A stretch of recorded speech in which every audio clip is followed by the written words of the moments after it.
ఈ ఆలయంలో బ్రహ్మ తన తలరాతను తిరిగి రాసుకోగలిగాడు కనుక ఇక్కడే బ్రహ్మదేవుని కూడా ఆలయం ఉండేలా శివుడు వరమిచ్చాడు.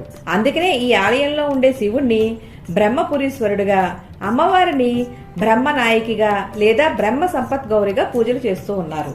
అలా బ్రహ్మదేవుడే తన తలరాతను మార్చుకున్నప్పుడు మా తలరాతలు కూడా మారతాయనే నమ్మకంతో భక్తులు తమ జాతకం రాసిన పేపర్స్ ని ఇక్కడికి తీసుకొచ్చి ఈ ఆలయంలో ఉండే బ్రహ్మదేవుని పాదాల దగ్గర ఉంచి తీసుకుని వెళ్తూ ఉన్నారు. తలరాతలు బాగోకపోవడం అంటే ఆరోగ్యం బాగోలేకపోవడం, ఆర్థిక బాధలు, ఉద్యోగం వ్యాపారాలలో నిలకడలేకపోవడం వంటి సమస్యలతో బాధపడుతున్నవారన్నమాట. ఇక ఈ ఆలయంలో బ్రహ్మ 6 అడుగుల విగ్రహంగా కలువ పువ్వులో పద్మాసనంలో కూర్చుని ఎంతో అందంగా దర్శనమిస్తాడు. ప్రతిరోజు ఉదయం 8 గంటలకి బ్రహ్మకి పాలు, తేనె, పంచామృతాలతో అభిషేకాన్ని చేస్తారు. ఈ అభిషేకం ఖరీదు 3000 రూపాయలుగా, అభిషేకానికి కావలసిన సామాన్లు అన్ని కలిపి ఆ 3000 రూపాయల్లోనే తీసుకుంటారు. మనం ఏం పట్టుకెళ్ళ